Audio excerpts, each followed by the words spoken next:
Cantar de los Cantares, de Watchman Nee. Escúchalo en Desierto de Dios. Sección 5. La obra de Dios. 7, 1, 13. 1. La preparación del obrero.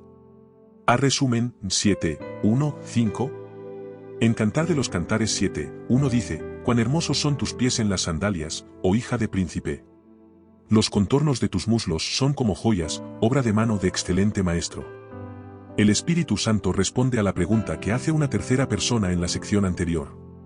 Aparentemente, estas palabras son dichas por una tercera persona, en realidad, revelan la intención del Espíritu Santo. Lo primero que se mencionan son los pies. Hija de príncipe es una alusión a su origen noble. Ella es parte de la familia real. En la Biblia la palabra sandalias se refiere explícitamente al Evangelio de la Paz, Efesios 6 y 15. El énfasis se hace en la preparación para la obra. Por lo tanto, lo primero que se menciona son las sandalias. La labor del Evangelio es indispensable. Los muslos se refieren a la capacidad de mantenerse en pie. Esto significa que esta capacidad viene exclusivamente de Dios. Si queremos que nuestros muslos sean como joyas, el encaje del muslo debe ser quebrantado hasta descoyuntarse, Génesis 32, 25. El poder para participar en la obra proviene de Dios. A esto se refiere la expresión obra de mano de excelente maestro. El versículo 2 dice, tu ombligo como una taza redonda que no le falta bebida. Tu vientre como montón de trigo cercado de lirios. El ombligo y el vientre se refieren a la vida interna de la doncella. Bebida se puede traducir como vino mezclado. Si la bebida se refiere a la sangre del Señor Jesús, el montón de trigo debe de referirse a su carne. Verdaderamente comemos su carne y bebemos su sangre. El vino mezclado se refiere a la vida que el Espíritu Santo nos da por medio de la sangre del Señor Jesús. El montón de trigo cercado de lirios indica que recibimos este trigo por medio de la fe. El versículo 3 dice, tus dos pechos, como gemelos de gacela. No dice que los dos pechos se apacientan entre lirios. Por eso, la expresión no se refiere a su crecimiento delante de Dios, sino a su capacidad de alimentar a otros. La fe y el amor mencionados en este versículo son la medida y el poder con los cuales alimentamos a otros. Dice el versículo 4, tu cuello, como torre de marfil, tus ojos, como los estanques de Hesbón junto a la puerta de Bat Rabim, tu nariz, como la torre del Líbano, que mira hacia Damasco. Esta torre de marfil no es la misma torre de la que se habla previamente cuando se dice que su cuello era como la torre de David. Ahora ella ha sido quebrantada por Dios, así que, su cuello es como marfil. Pero esto no significa que ella sea pasiva. Cuando ella defiende los intereses de Dios, es tan fuerte como una torre. No obstante, esta torre es de marfil, lo cual se refiere al sufrimiento y la muerte que ella experimenta para que se cumpla el propósito de Dios. Tus ojos como estanques. Esta descripción difiere de la anterior, en la cual hace referencia a los ojos como ojos de paloma. Un estanque no está escondido de la luz como un pozo, y no fluye como una fuente. Un estanque está abierto a la luz pero al mismo tiempo sus aguas son quietas. En otras palabras, son aguas mansas. Tener ojos como los estanques denota pureza de corazón delante de Dios. Esta persona no solo está libre de contaminación sino que está en completo reposo. Es por eso que la doncella conoce la voluntad de Dios. Hesbón significa inteligencia, mientras que Bat Rabim significa hija de muchos. La nariz no se había mencionado hasta ahora, pues la facultad del olfato se encuentra solamente en los creyentes maduros. En los asuntos espirituales, muchos tienen ojos penetrantes y oídos sensibles, pero no muchos tienen una nariz capaz de percibir olores. Este sentido no proviene de las palabras habladas ni de las cosas visibles, es una facultad interna que va más allá de los sentidos y de las palabras y permite que las personas diferencien los buenos olores de los malos.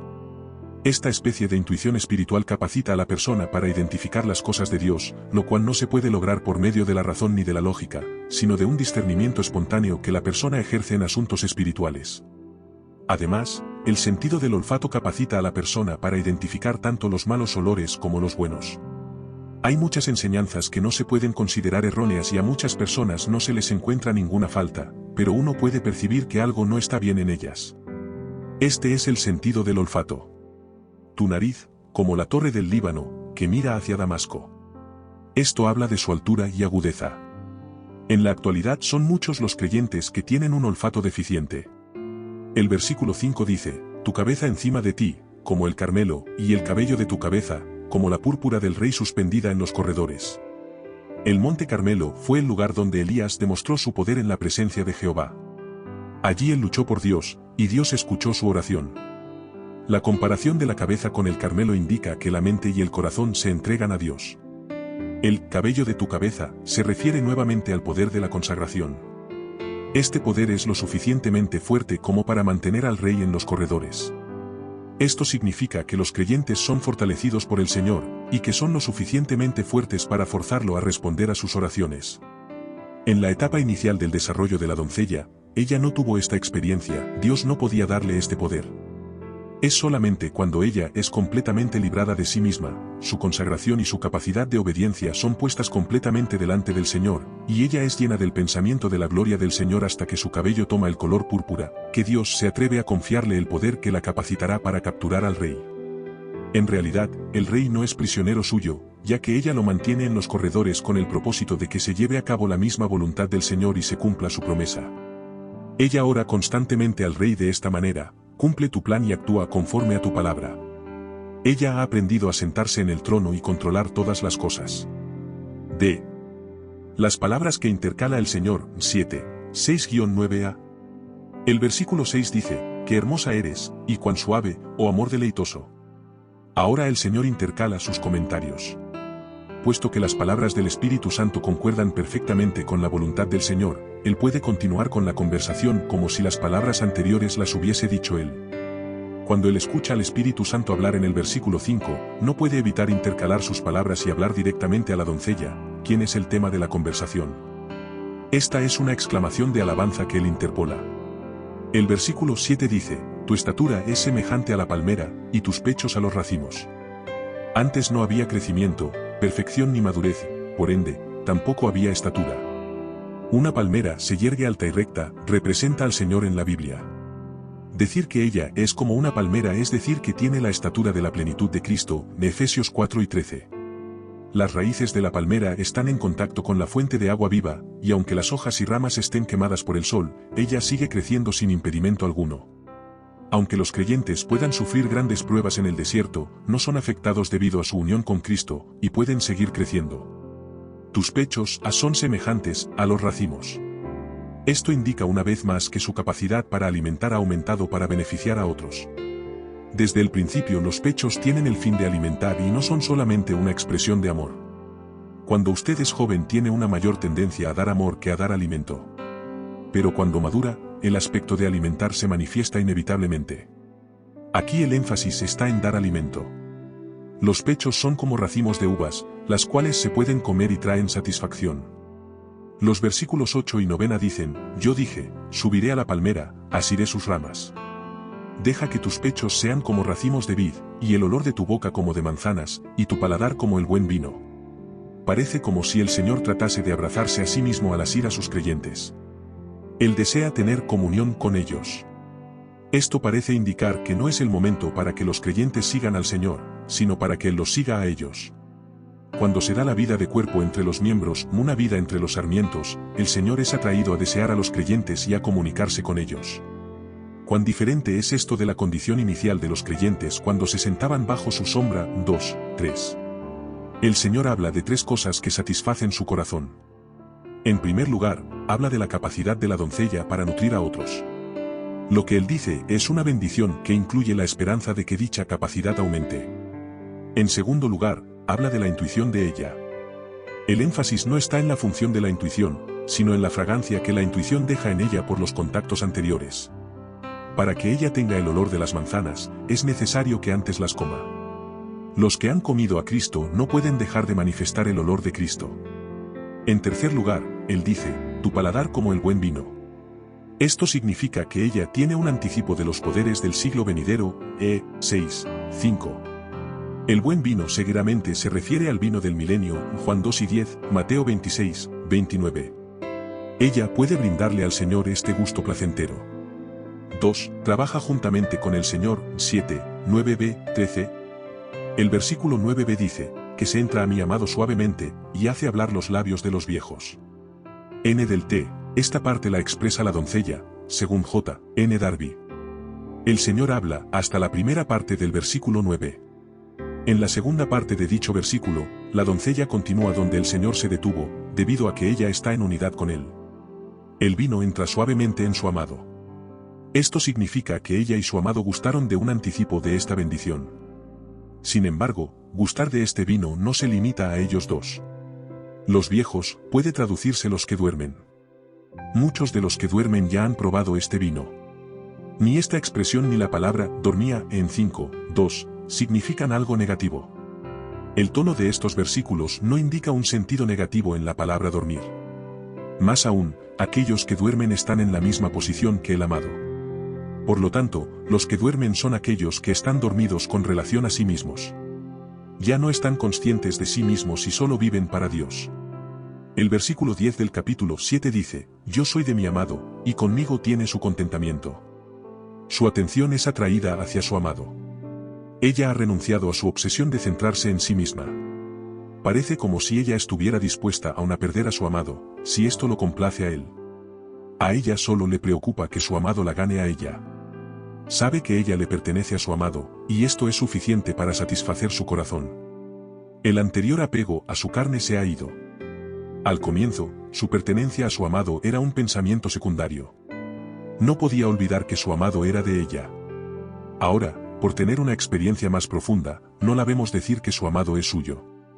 Ciertamente en nuestra búsqueda espiritual, el yo trabaja constantemente. Poco nos damos cuenta de que incluso en cuanto a amar al Señor, existe la posibilidad de reservar un lugar para el yo. Ahora no nos preocupamos por buscar nuestro propio placer, sino por satisfacer el deseo de Él. Sabemos que existimos para satisfacer su deseo. Él nos desea a nosotros. No nos preguntamos qué sentimos, qué hemos ganado, qué hemos perdido o cuál es nuestra obra.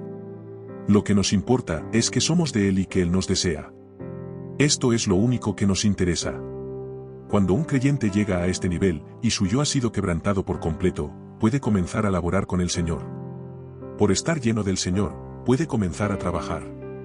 Externamente, puede parecer como si Él es quien inicia la obra, pero, de hecho, es el Señor quien la inicia en él. Ya que la unión entre la doncella y el Señor es absoluta, todos los movimientos de la doncella dependen completamente del Señor, y ahora ella puede proferir las palabras del versículo siguiente. El versículo 11 dice, ven, oh amado mío, salgamos al campo, moremos en las aldeas. Ella ya no actúa por su propia cuenta, y el Señor tampoco actúa solo. Realizan un trabajo en conjunto, salgamos. A partir de este momento, vemos la comunión en la obra. Debido a que ella ha sido librada del yo, también ha sido librada de sus limitaciones y mezquindades. Su centro ya no es las reuniones, su obra, su iglesia ni su grupo. Su atención está en el campo, el mundo. Ella tiene una vista global, y no una vista que simplemente mira lejos del mundo.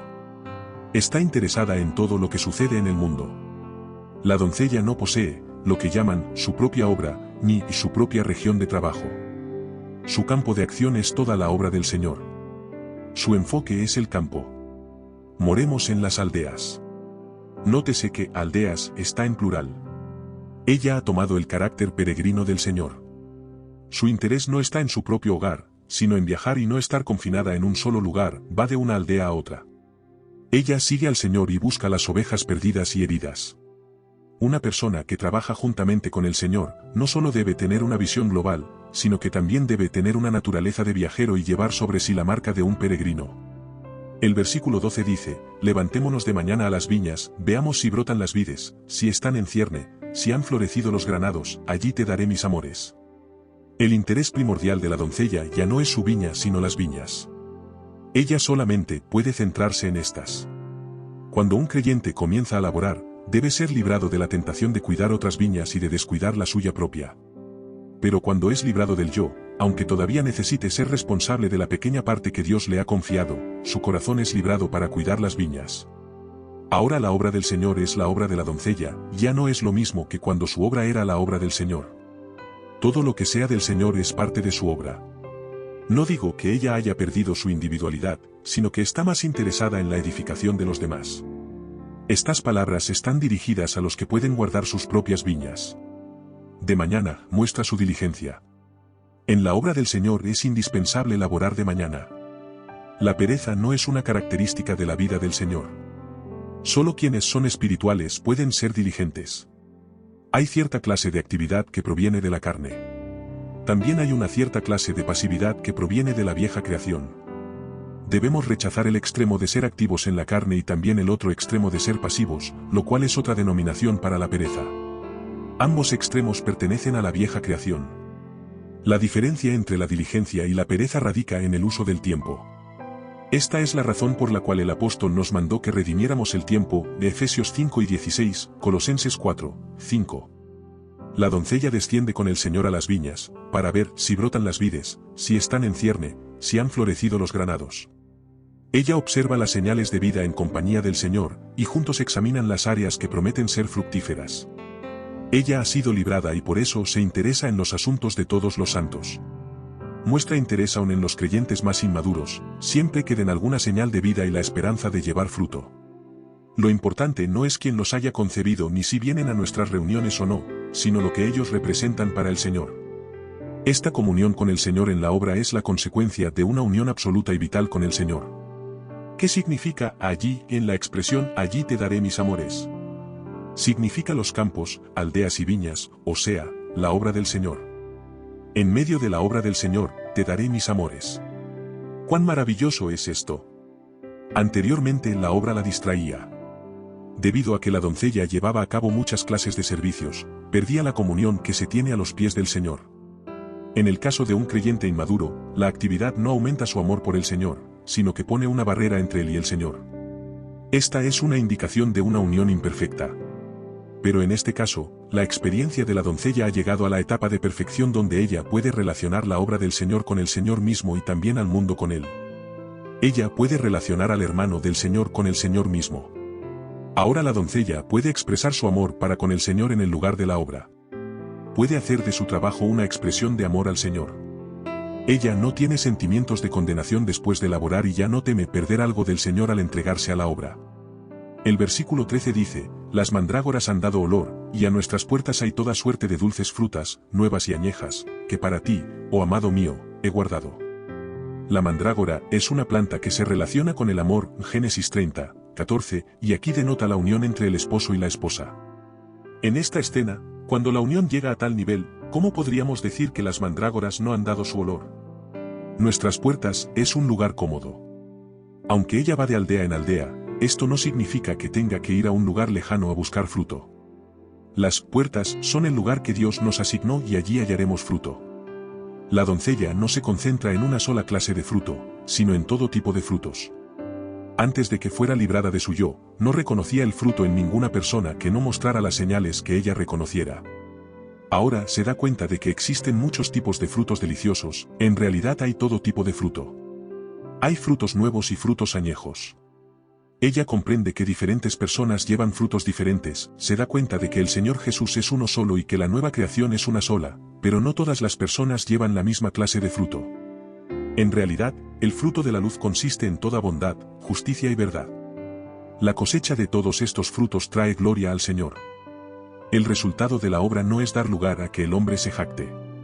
Trabajamos juntamente con el Señor en su obra, pero toda la gloria es para el Señor. Si aún no eres parte del canal Deseando de Dios, suscríbete ahora mismo, dale clic a la campanita y activa las notificaciones, así podrás estar enterado de los nuevos videos que iremos subiendo.